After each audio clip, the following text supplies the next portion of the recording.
Hello, this is Angie Waller, and this is your lecture for Picasso. Now, you can see on the screen before you several different paintings, all done by Picasso. This is Picasso right here. Now, many of you may not know a lot about art, but there's usually two artists that most of my students will recognize, Picasso being one of them, Van Gogh being the other. Now, Picasso, he is from Spain, and he is a phenomenal 20th century artist. And what he's probably most well known for is the different styles of art and types of art that he created. He is known for three different types of art movements. And an art movement is just a fancy way of saying his painting club, but art movements is the technical term that you will need to know. The first being the rose period, excuse me, the blue period, right here, the rose period, and cubism. Now, you are going to have a video that you are going to be seeing for this painting right here titled La Demoiselles d'Avignon, or loosely translated, The Women of Avignon. However, Picasso never called this painting La Demoiselles d'Avignon. In fact, if you ever, mention that painting by that title, he would completely ignore you. He simply titled it My Brothel, or My Whores. So let's take a look at this painting right here. This is probably one of the essential modern paintings of the 20th century. It is considered the first modern painting, and you can see that it's very angular. This is the style known as Cubism. This was later in his career. We will get to the other paintings that were done earlier in his career.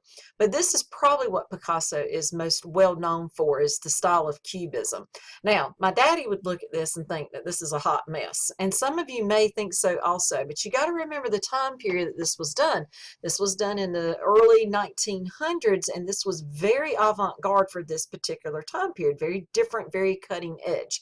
You got to remember, he is coming after the Impressionist periods, after the pretty pictures, and all of a sudden, this art that he's created with all these different angles and eyes being disjointed and just completely turned the art world upside down. In fact, when people saw this, his biggest patrons were Leo and Gertrude Stein, and when they saw it, they actually said, Leo Stein said that he would be seen hanging behind it because it was so completely hideous and ugly, and people just did not get this style of art. But Picasso had a vision, and he knew that he wanted to be the best, and quite frankly, he was one of the best artists that we still know, because we still know his name to this very day. He was always trying to outdo himself, and this is the painting that began that whole phase of Cubism. He co-founded Cubism with George Braque, and both of them, made this into this completely fascinating creative experience that you're seeing before you, and hopefully you'll get to know a little bit better. Now, he was also heavily influenced by the Surrealist, which we know from our past lesson that would have been with Salvador Dali. Although he's not classified as a Surrealist, he did get a lot of influence from that, because he was living during the same time that the Surrealist movement was also going on, and from the same country of Spain as Dali. But let's go back to his early life. Picasso, again, from Spain. They say, he was very a short man, kind of stocky, not very cultured, but extremely charismatic. In fact, people would say, with his Latino machismo, I mean, very, head of the house type of attitude, and very sexual. In fact, his people would say that his eyes, he used his eyes like a sexual organ. Women were, to say not completely infatuated with Picasso is an understatement. Picasso is known for his paintings, but he's also known for all the women that he had in his life. And folks, there is such a long list, I can't even begin to tell you. You will see some of the women in some of the documentaries that you're going to be having for this week. But the list is long, very, very long, and very varied. People would say that every time a new woman would enter into Picasso's life, his art would completely change. So, he would just completely be enthralled with a new relationship and would have this new person as a muse, and that there would transform his art.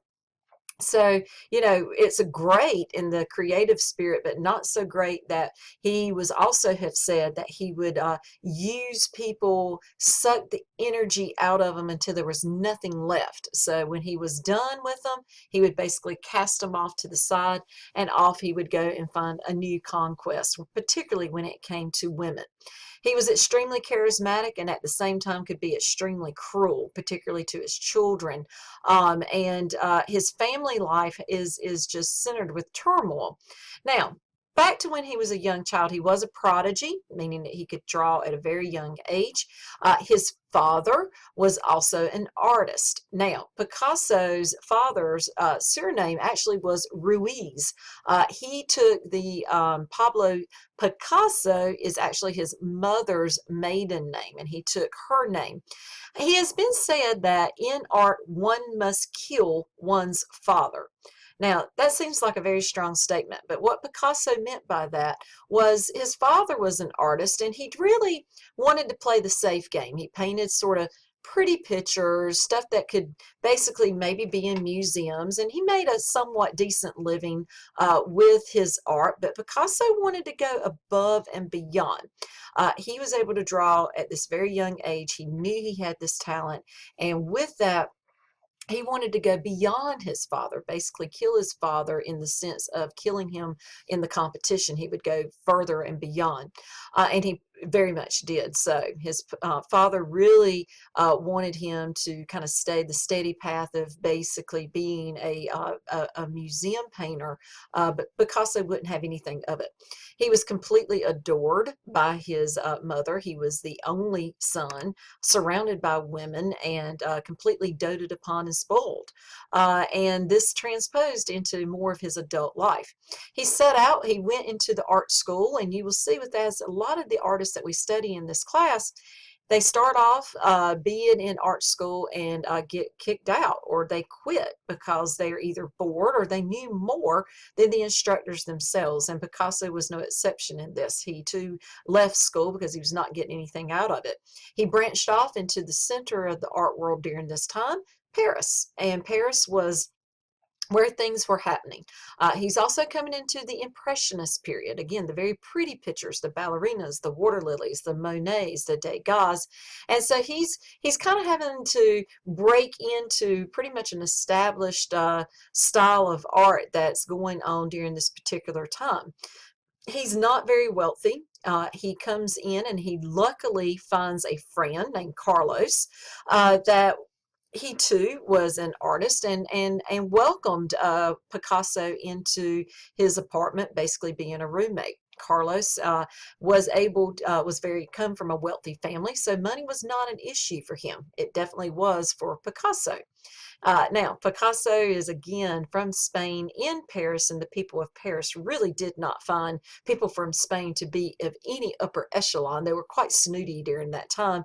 And Picasso was like a bull in a china shop. He really did not, it was not very elegant in his mannerism. He really didn't know the language, but he knew how to paint, knew how to paint. And Carlos, however, did know how to kind of get around Paris, and he and Carlos had a wonderful relationship. In fact, they were best friends, and they were two young men on the town of Paris. And of course, what do two men like to do best?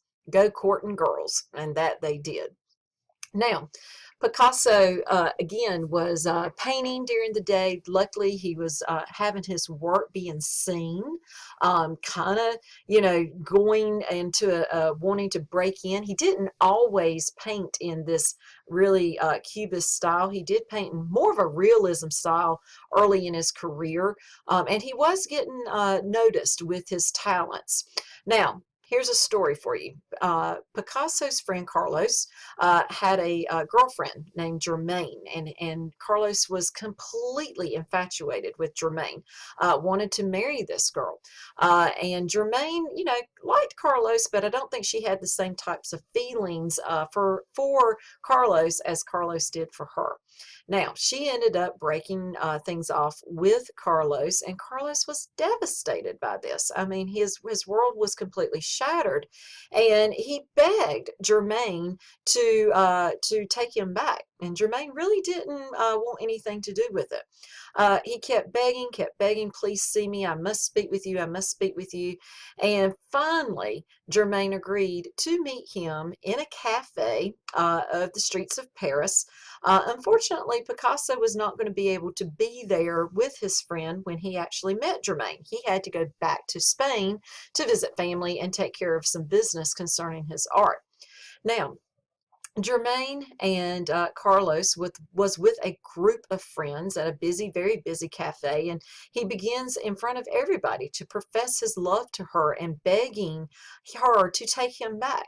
Germaine tried her best to be polite, but she finally said, I have no interest of being in a relationship with you. That's where things got really scary.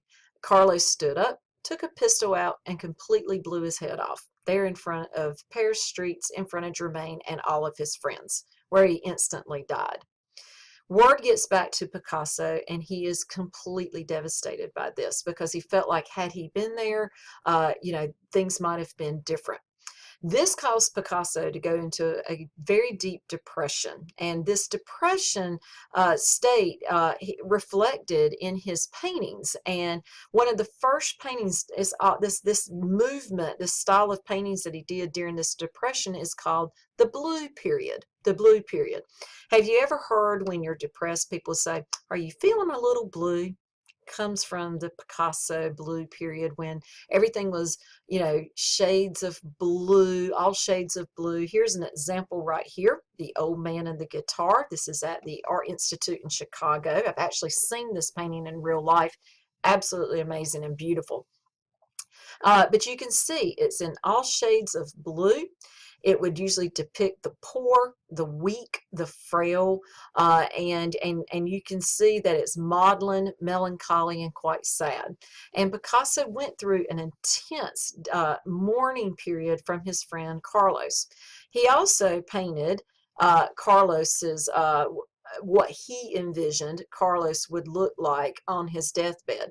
And this is that painting right here. And you can see this is Carlos' face. You see the bullet hole we've got here. And even though it's not done in shades of blue, he mimics Van Gogh's style of painting because it's very thickly textured and applied. And it's called an impasto technique. And we'll talk more about that when we get to the artist of Van Gogh. But you can see that he went through this intense mourning period for his friend. Now, this is where Picasso starts to show his true colors. When people are mourning and going through a deep depression, they may not make the best decisions, and Picasso obviously did not either during this time. Carlos is dead. He also, Carlos was the person that he was living with. All of a sudden, Picasso's back in Paris. He doesn't have his best friend. He doesn't have his place to live, and he's in a deep depression.